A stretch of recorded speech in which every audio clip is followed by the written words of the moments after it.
They wouldn't accept her back. They just wouldn't accept her. And when they said she was dead, after a while some more familiar faces came by and said, "And you're weird." They pointed at her. "You're weird, Nuana. You're weird." She made a home on the seashore. Seashore of the Stepping Stone Islands, and she built a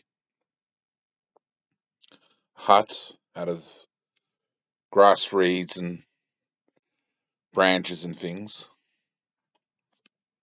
And she made a net, a makeshift net, and she fished, and she drank from the brook nearby, and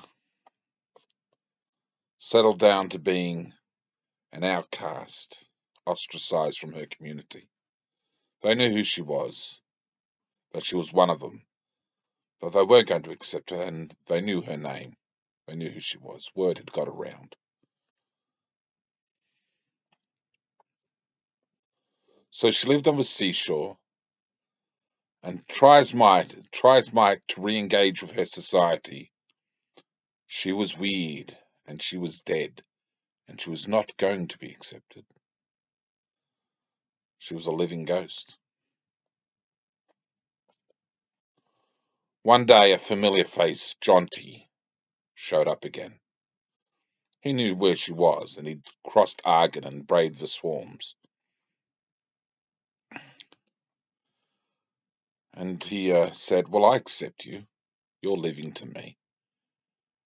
And he talked of Bereshambala.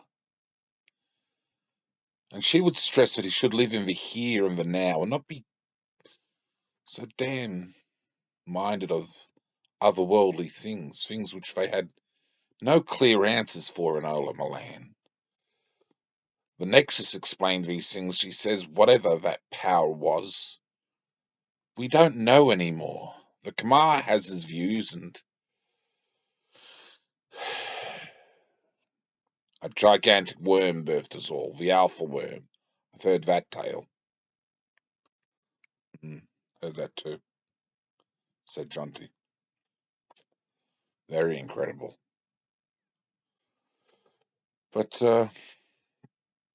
he talked with her, and he had with him in his belongings on the ship a yacht he had, and Gloria was with him, and they had a telephony device purchased from Drow Dragon at an expensive price, but he thought it worth the effort.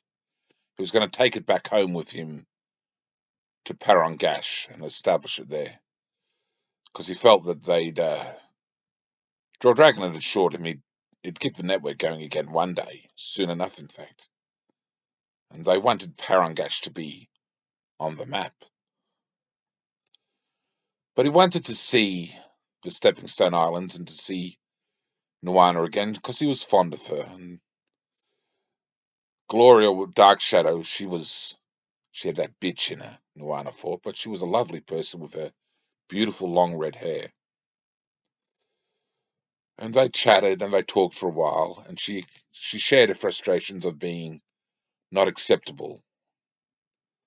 The things we live with, said Jonty. Finding our place in the world, never easy.